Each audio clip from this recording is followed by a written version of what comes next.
bagaimana perusahaan itu menggunakan dana yang ada, kemudian melakukan keputusan investasi, pembelanjaan, kemudian bagaimana menggunakan dana secara efisien.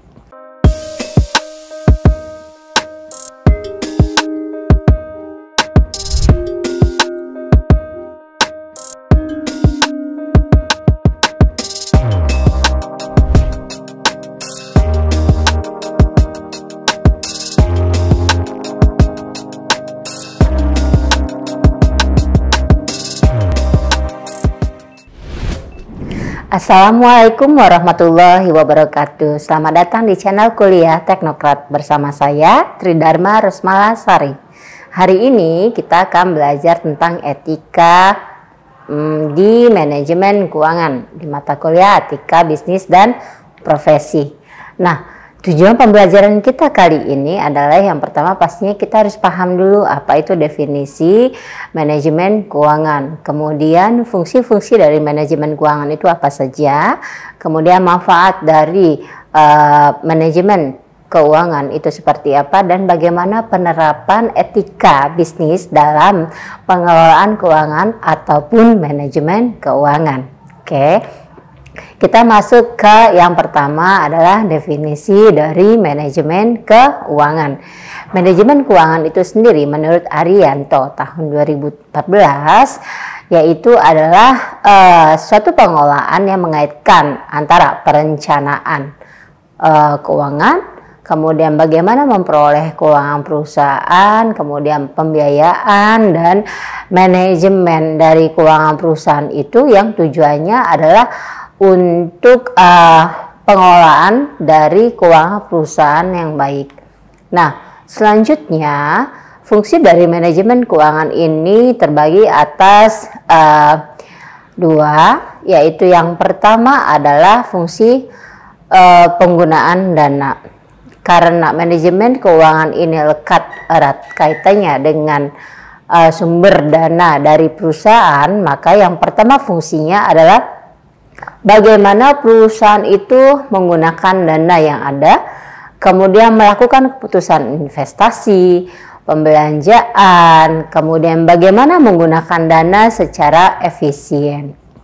Nah, selanjutnya untuk fungsi yang kedua adalah fungsi mendapatkan dana. Kalau tadi penggunaan dana, sekarang masuk ke fungsi yang mendapatkan dana. Bagaimana dana didapatkan, keputusan pembelanjaan, kemudian itu memperoleh dana itu bagaimana dilakukan secara efisien.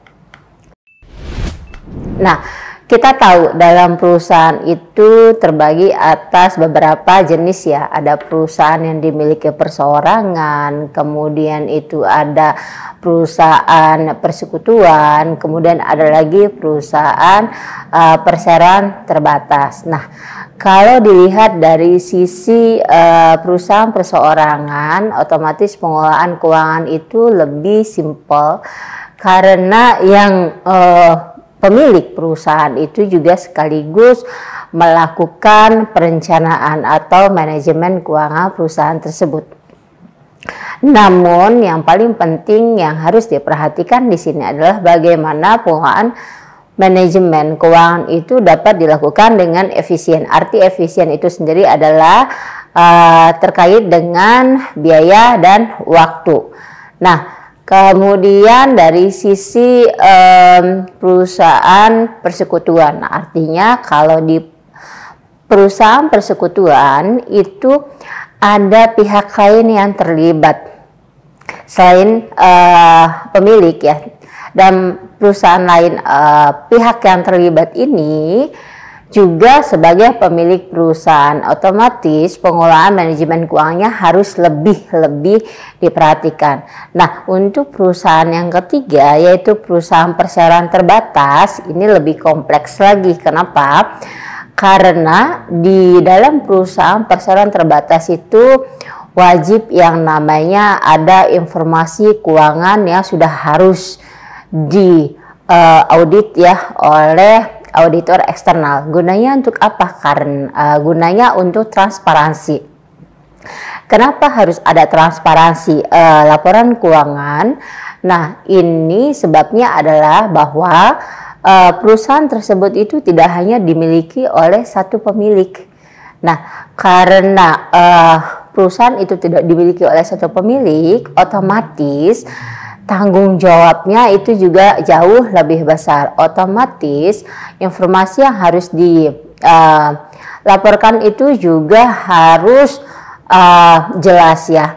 Artinya apa? Pengelolaan manajemen keuangan, pengelolaan dan manajemen itu artinya sama. Maksudnya di sini adalah pengelolaan keuangan itu harus lebih terperinci dan jelas. Oleh karena itu, perusahaan wajib melakukan pengelolaan keuangan dengan baik dan transparan.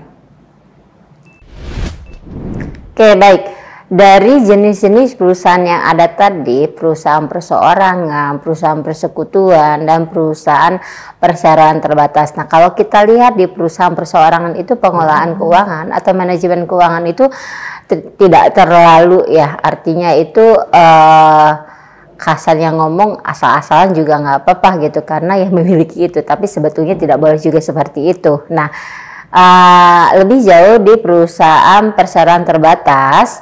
Untuk perseroan terbatas ini ada tanggung jawab yang lebih kepada pihak-pihak terkait. Nah, kenapa? Balik lagi karena pemilik perusahaan itu dimiliki oleh lebih dari satu orang dan tersebar. Oleh karena itu, manajemen keuangan yang dilakukan oleh perusahaan harus lebih detail, lebih jelas dan terperinci. Oleh karena itu harus ada laporan auditor. Nah, manajemen keuangan sendiri dalam perusahaan itu inline atau sejalan dengan informasi akuntansi yang ada di dalam perusahaan ya. Apa itu akuntansi? Jadi akuntansi itu merupakan sistem informasi yang dapat memberikan informasi tentang keuangan perusahaan. Jadi manajemen keuangan balik lagi adalah pengelolaan keuangan dari proses bagaimana memperoleh uang, mengalokasikan ya, menggunakan sampai pertanggungjawaban atas uang yang sudah digunakan oleh perusahaan. Nah, di sini peran dari akuntansi adalah melaporkan informasi akuntansi dari perusahaan tersebut yang nantinya informasi keuangan itu dapat digunakan sebagai dasar pengambilan keputusan oleh siapa? Oleh pihak-pihak yang terkait, bisa dari investor, bisa dari kreditur, bisa dari supplier, bisa dari konsumen dan masyarakat atau bahkan pemerintah. Oleh karena itu pelaporan keuangan ini harus benar-benar didasarkan oleh prinsip-prinsip kehati-hatian.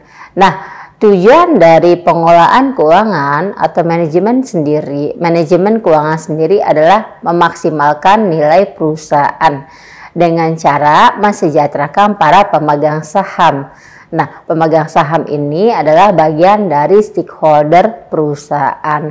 Bagaimana menciptakan nilai bagi perusahaan? Ya, tadi kita ya di dalam divisi keuangan atau departemen keuangan harus bisa melakukan perencanaan keuangan yang baik, harus bisa melakukan alokasi, bagaimana uang itu dialokasikan, kemudian membuat laporan pertanggungjawaban atas uang-uang yang sudah dikeluarkan oleh perusahaan. Nah, terkait dengan pelaporan keuangan itu ada etika-etika yang harus diikuti atau diterapkan oleh bagian keuangan ya. Bagian keuangan itu siapa? Orang-orang yang mengelola keuangan perusahaan tersebut ya. Yang pertama, standar etika untuk manajemen keuangan yaitu kompetens. Artinya di sini pihak-pihak yang melakukan atau memiliki tanggung jawab untuk mengelola keuangan perusahaan itu harus memiliki kompetensi profesional dengan mengembangkan pengetahuan dan keterampilan yang sesuai dengan tugas yang mereka lakukan dalam perusahaan. Selain itu juga mereka ini harus menyesuaikan dengan aturan hukum, peraturan, dan standar teknis bagaimana cara menyusun keuangan dan melaporkan keuangan perusahaan. Kemudian yang kedua adalah confidentiality. Artinya apa?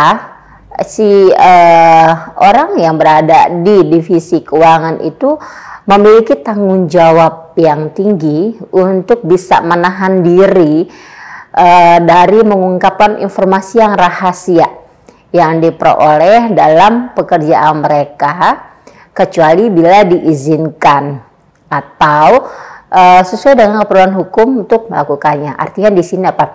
Dalam melaporkan itu, kalau memang itu bersifat rahasia tidak perlu dipublikasikan, kecuali misalnya ada pada saat proses audit dilakukan, kemudian auditor itu meminta informasi rahasia atau penting terkait dengan keperluan audit, itu baru si bagian keuangan ini bisa memberikan informasi tersebut kepada auditor atau penyidik ya. Penyidik ini misalnya terkait dengan kasus hukum yang sedang berjalan gitu ya. Kemudian yang ketiga adalah integritas. Nah, integritas ini mengharuskan seseorang yang bekerja di bagian keuangan itu untuk menghindari konflik of interest. Konflik of interest ini artinya konflik kepentingan ya. Jadi jangan sampai orang yang bekerja di bagian keuangan ini membuat informasi ya dalam mengolah keuangan itu misalnya hanya ingin memenuhi satu keinginan, misalnya pemilik modal gitu. Namun pekerjaannya itu yang harusnya dilakukan secara profesional tapi tidak. Nah, itu konflik interest antara si pemilik modal dengan manajemen perusahaan. Yang berikutnya adalah objektivitas. Nah, objektivitas ini artinya orang yang bekerja di bagian keuangan ini harus memiliki tanggung jawab yang tinggi untuk mengkomunikasikan informasi secara adil dan objektif.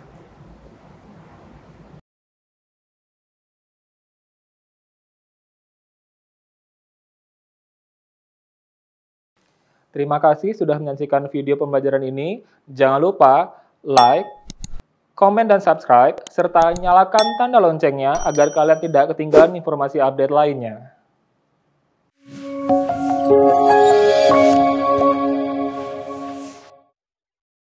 Selanjutnya, kita saksikan video Profil Universitas Teknokrat Indonesia.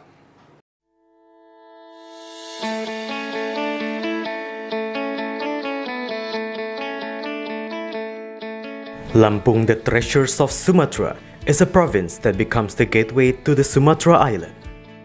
Lampung has 2 municipalities and 13 districts, consisting of 234 sub-districts.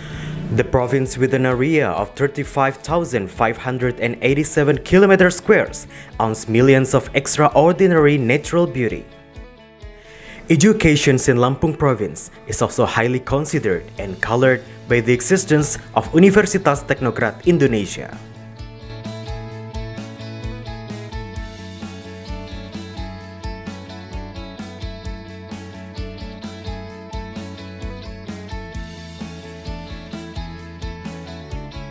Universitas Teknokrat Indonesia has 3 faculties and 12 study programs. Faculty of Engineering and Computer Sciences with the 6 study programs: Electrical Engineering, Civil Engineering, Computer Engineering, Information Technology, Informatics, and Information System. Faculty of Economics and Business with 2 study programs: Management and Accounting.